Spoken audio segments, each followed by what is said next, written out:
కలసానికి మంత్రి పదవి ఇవ్వడంపై హైకోర్టులో పిటిషన్ దాఖలైంది. దీనికి సంబంధించిన మరిన్ని వివరాలు మా ప్రతినిధి శర్మ అందిస్తారు. శర్మ, చెప్పండి, ఈ అంశానికి సంబంధించి మీ దగ్గర ఉన్న సమాచారం ఏంటి? ఈ నెంబర్ కొట్టే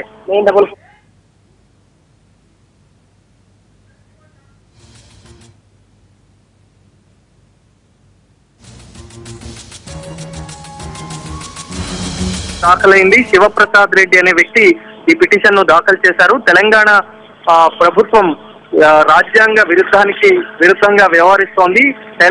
తెలుగుదేశం పార్టీ నుంచి మంత్రిగా కాకున్న సమయంలో శ్రీనివాస్ యాదవ్ ఎమ్మెల్యేగా గెలుపొందారు. ఆ తర్వాత ఆయన టీఆర్ఎస్ పార్టీలో చేరి మంత్రిగా నియమింపబడ్డారు. ఇది పూర్తిగా రాజ్యాంగ విరుద్ధం. ఒక పార్టీ నుంచి గెలుపొంది మరో పార్టీలోకి వెళ్లి అక్కడ మంత్రిగా కొనసాగడం అన్నది పూర్తిగా రాజ్యాంగ విరుద్ధం. కాబట్టి దీనిపైన విచారణ జరపాలి.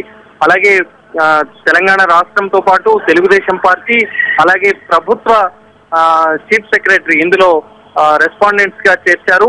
ఒక ముఖ్యమంత్రి చెప్పిన సమయంలో చీఫ్ సెక్రటరీ ఈ విధంగా మంత్రిని కొనసాగించడానికి సంబంధించి జీవోను కూడా జారీ చేయడం అన్నది కూడా అసంబద్ధమైనటువంటి చర్య అనేటువంటి విషయాన్ని కూడా ప్రధానంగా అందులో ప్రస్తావించారు. విచారణ 2 వారాలకు వాయిదా పడింది. ఆ రోజు ఈ విచారణకు సంబంధించినటువంటి పూర్తి వాద ప్రతివాదనలు వింటామని కూడా హైకోర్టు స్పష్టం చేసింది. Right Sharma, thank you.